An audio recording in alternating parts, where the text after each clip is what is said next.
I know. Mom.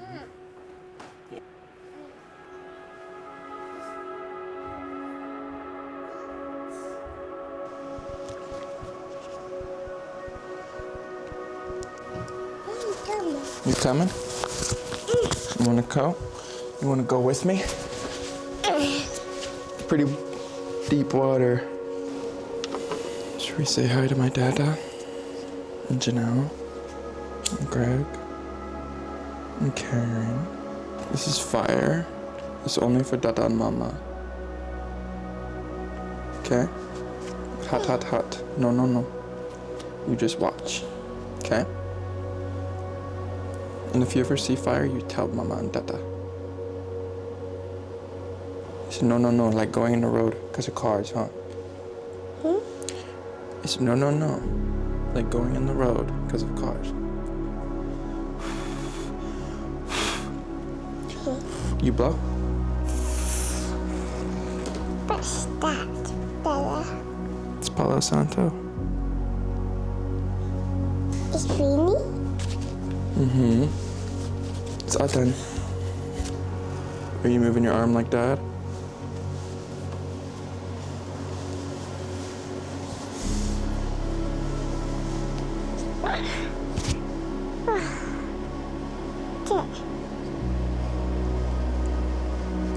Here is yours.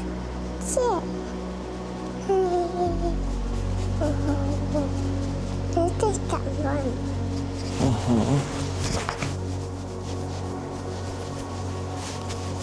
Where's that? Where's that?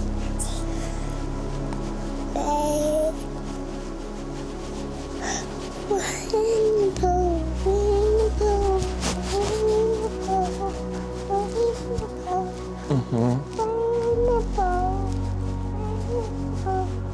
And do you see the woo-woo? No.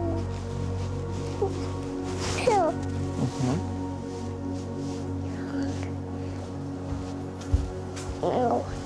I wish. Maybe, actually. I gotta go jump in the water.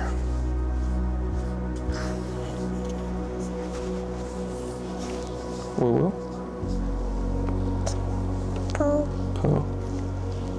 Harry Potter. And Mickey Mouse.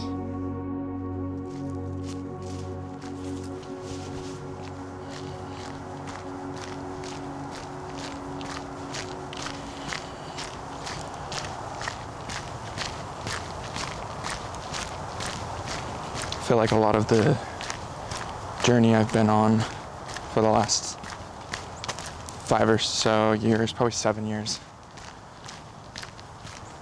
of feeling physical and like mental tension is coming to the realization that it's trying to tell me something, and the answer to tension is release, and the release requires acceptance and awareness and understanding and effort. And once you can accept, be aware of it, understand it, and put effort into how you understand it and how you're connected to it and how you're aware of it, then it begins to show itself in its fullest form, thus allowing you to best communicate with the message it's trying to send to you, whether it's anxiety or back pain or dis-ease or any kind of imbalance, any kind of chronic pain or tension. It's an opportunity to look at it and work on it and not run away from it. And in reality, you're never truly running away from it. And so it's kind of silly to, I guess, ignore or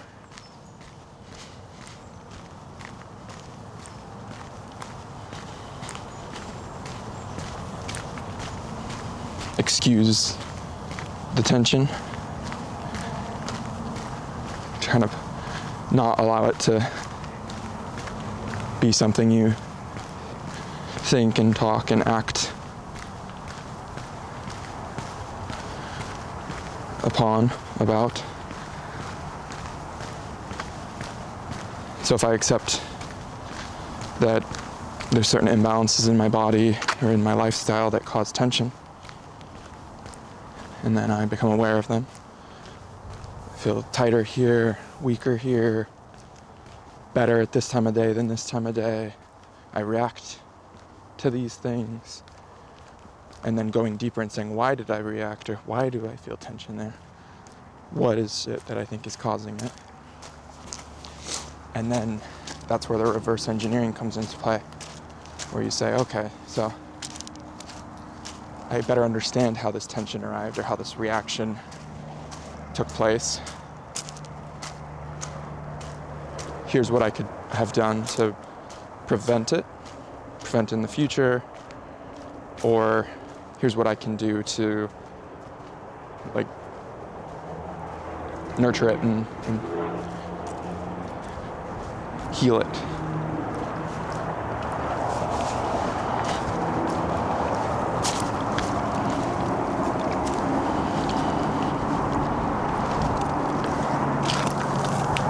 Okay, let's see.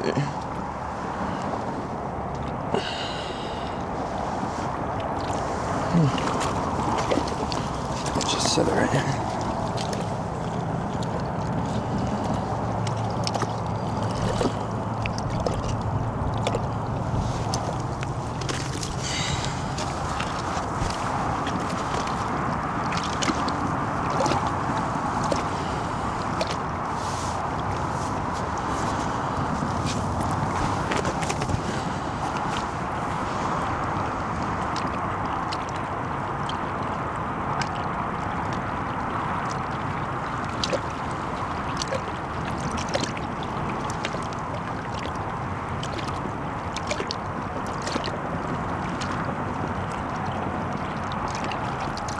Something that came through this morning was, if you can truly anchor to your breath, then you can solve most problems in your life and be equipped to solve most problems in your life without any relative baseline stress or tension. Like being in a state of ease, being in a state of balance, attaining the desires and goals that you logically know you're capable of attaining, taking those steps each day to take action on the things that you know you could or should be doing. You would be able to be better equipped and connected to that path should you be able to learn to anchor to your breath.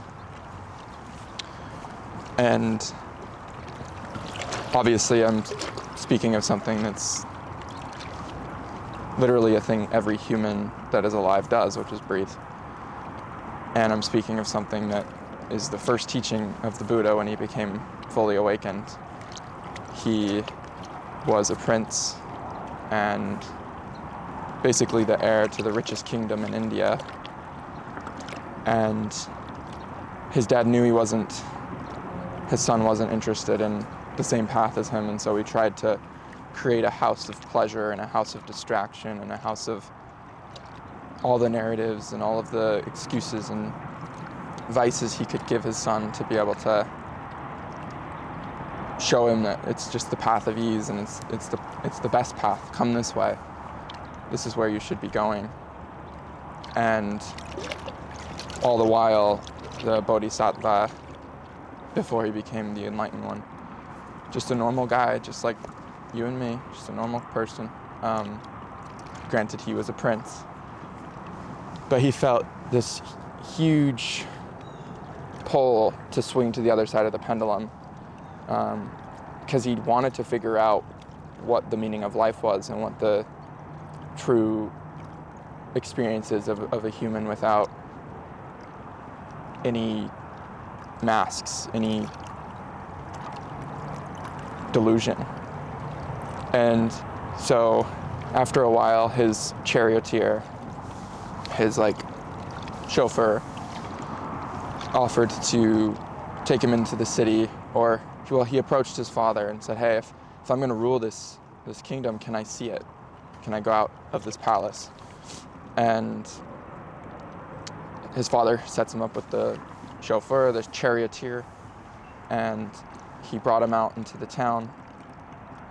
Buddha sees an old person and a sick person and a corpse.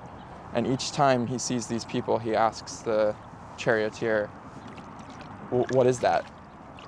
And they're like, "That's an old person." He's like, well, do we all get like that? And he said, "Yeah, if you're lucky."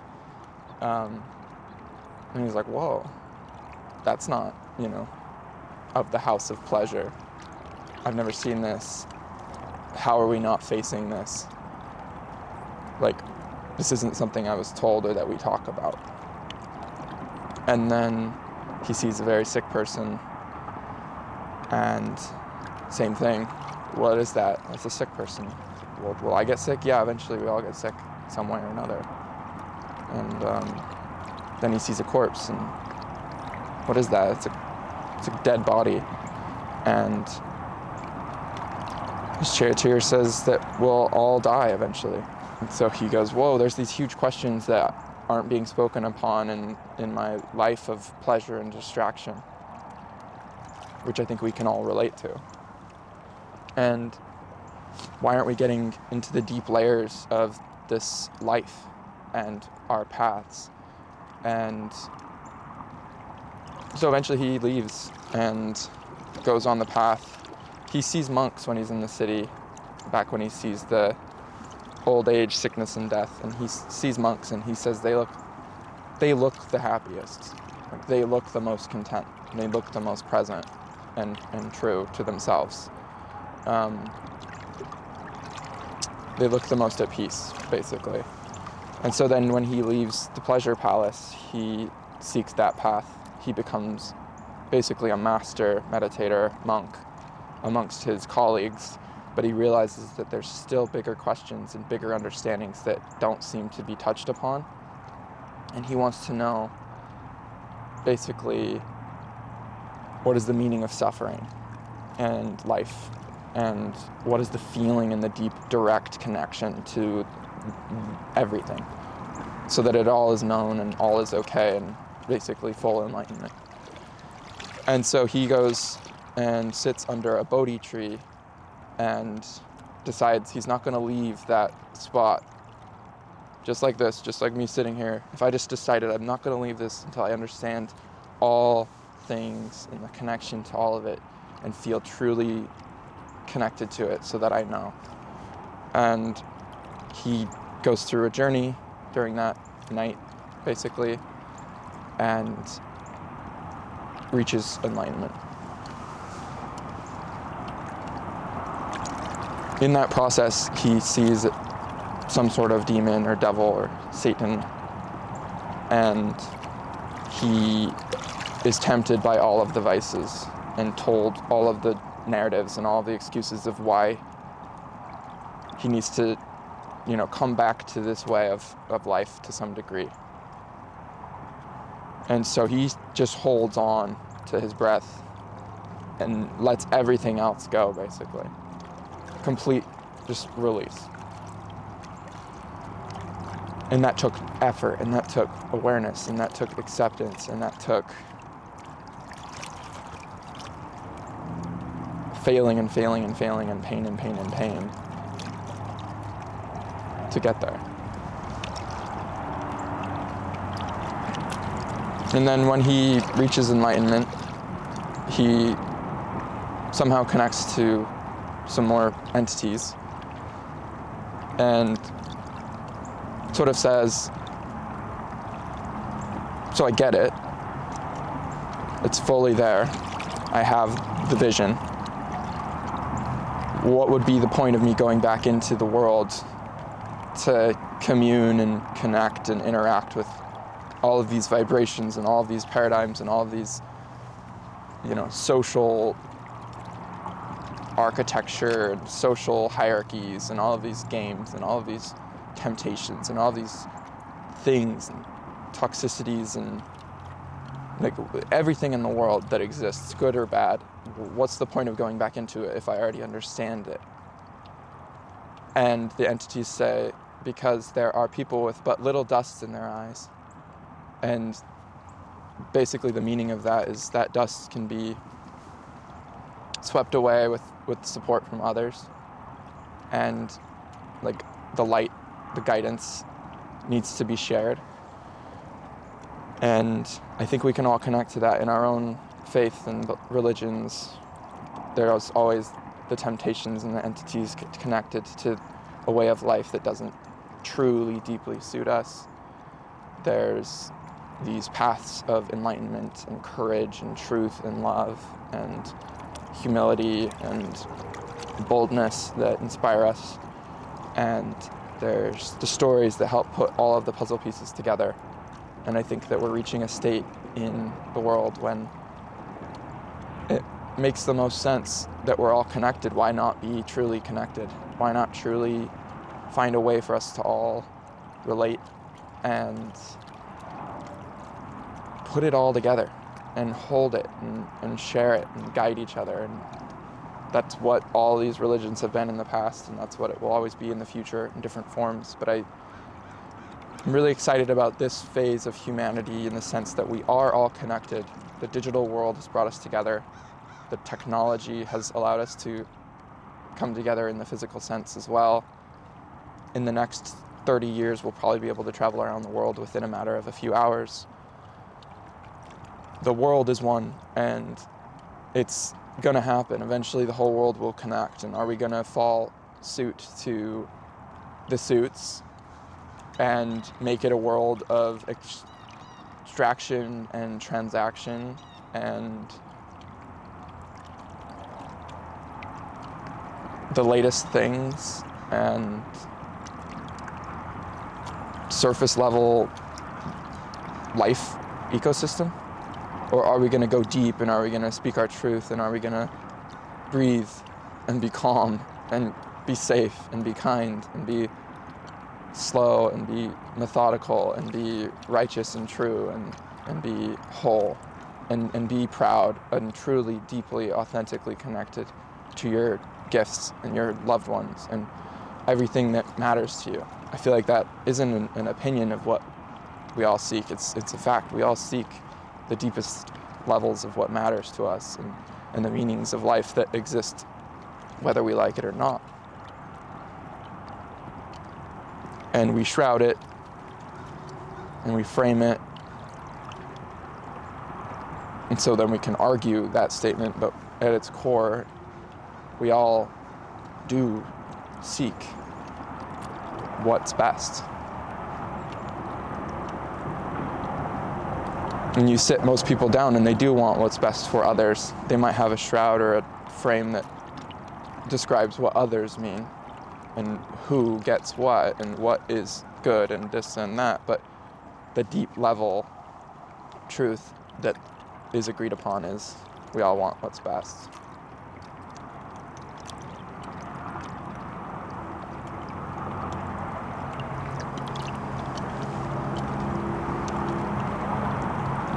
One of the biggest reasons I never make videos or I never post them, because I film them sometimes, it's just like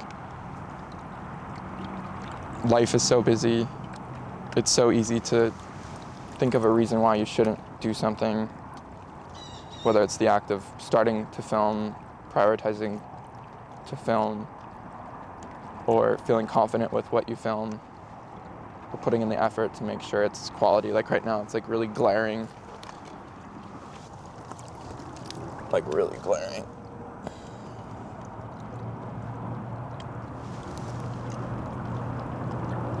I wish I knew how to work the camera a little better, but I'll learn. I got this a year ago and I've definitely improved to some degree. My skills as a creator, as a cinematic Like the fact that I can record this, and I feel pretty confident that it will at least have audio and it will at least exist as a file.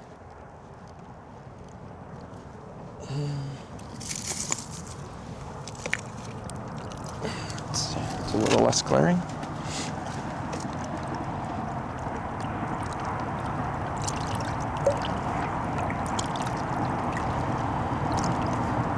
But my biggest resistance with making these videos is that I'm still learning and I am struggling and it is hard and I'm not present and I'm not rich, I'm not this, I'm not that. It's like, what am I sharing about how to do something when I haven't attained it? And the urge and the consistent source that keeps bringing me back to like, but do it. I know, but do it. It's like this realization that to me is the most valuable thing I can do for myself, and it seems like a valuable thing that others can appreciate and hopefully gain value directly or indirectly from, which is if I can become better, and I can become better through the accountability practice of documenting, so I improve my confidence, improve my speaking skills, and improve my encapsulation of the messages I want to share, or the thoughts I have, and the contemplations, or the problems or struggles or pain points I'm dealing with in life. And if I can document those, then I can create a way to measure, create a way to hold a memory, create a way to share a message, create basically a package or a piece of media that can be used and reused and distributed for myself, family, loved ones, and the world. And we're all doing it, right? We're all watching things that people are capturing, and we're all creating data every day. And what is that data going to be used for? Are you spreading light and love? Are you making cool products? Are you trying to help the world? Are you trying to just chill and enjoy life and release all of the drama and grudges and just work on what you can work on so that the world does truly actually get better?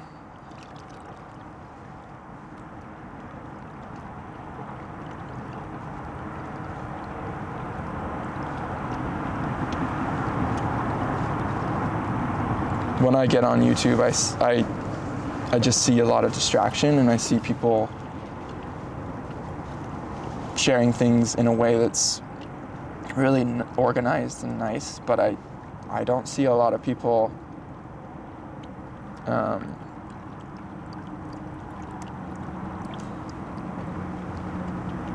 I guess maybe I'm just not finding vloggers, but I don't see like the rawness that I feel like exists in people struggling to figure out the meaning of life. It's more so people sharing like their 3 steps for this thing, or their process of this thing.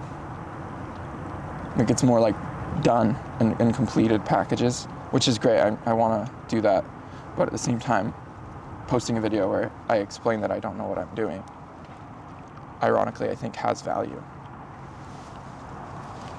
Anyways, I'm gonna jump in the water now.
Hi.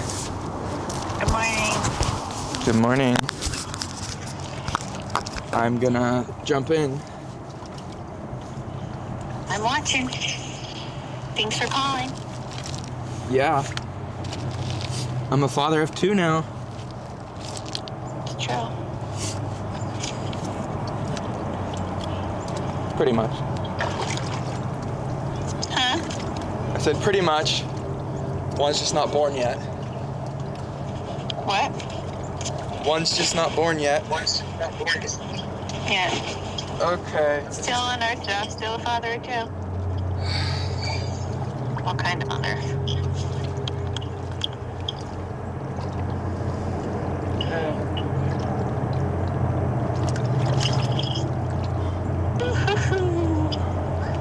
Good job.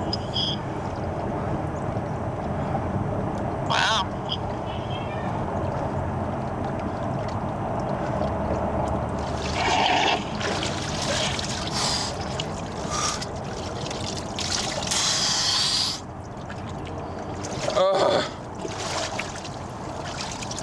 Oh my I do the gosh. same. I'm stretching my perineal tissues. Ugh.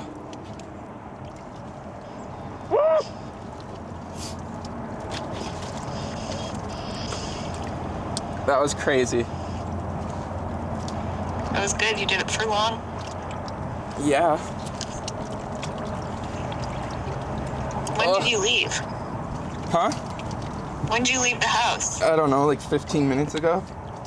Oh. I woke up to Indy bringing me over her plate with 2 pieces of cheese because she was all done. That's amazing. That means she ate one. She ate only 1 piece. Yeah, I only gave her 3.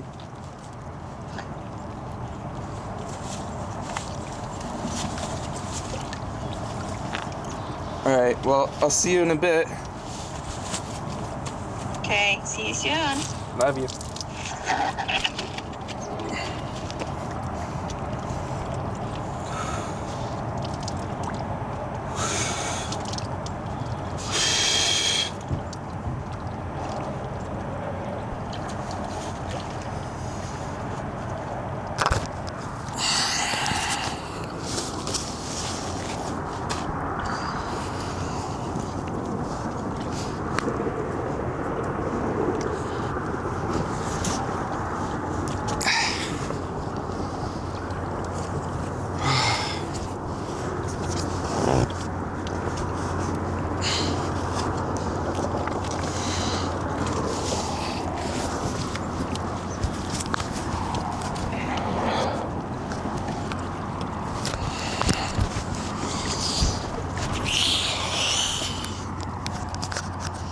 One thing that comes to mind is when we think about what we need to do in the world to do what's right and to be good and be righteous, we all have some opinion of what that is. Everyone. And I was on a call with someone and they kept bringing up things that they were doing, and they would justify what they were doing or kind of explain that they know that it might not be good for the planet to travel and to do tours or to do this or that. And I felt like, you know, it's so beautiful that they care about the planet and want to bring up these topics. But at the same time, I felt like maybe they were trying to create a narrative and like justify their actions, yet like their actions were just like everyone else, but explaining how it's a little different for them. And it's beautiful because you know they're bringing truth, and you know they have a point, and you know they're trying their best to be the best they can. But at the same time, it felt like if I don't also say things like that, it felt like I might feel judged. And she wasn't doing that. I just felt that in myself.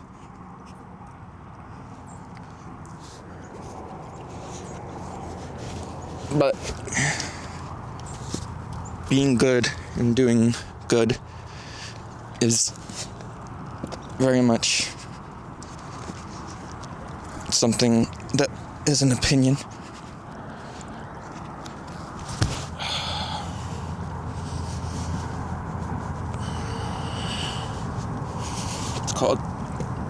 It's January 14th on the East Coast, north, east, New England.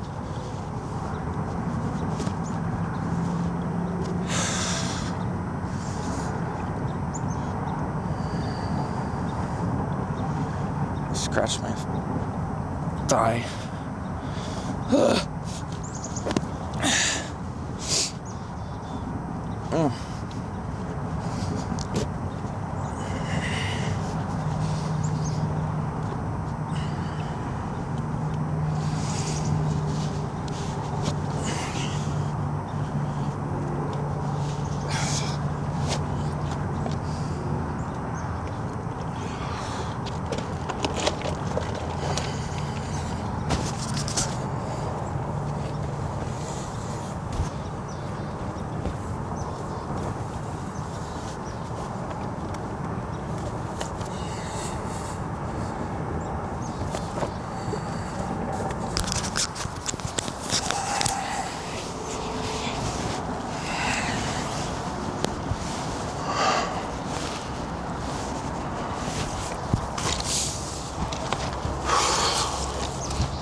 if we allow something to be scary, we don't have to face it.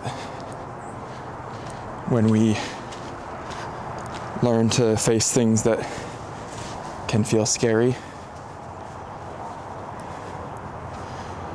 we heal.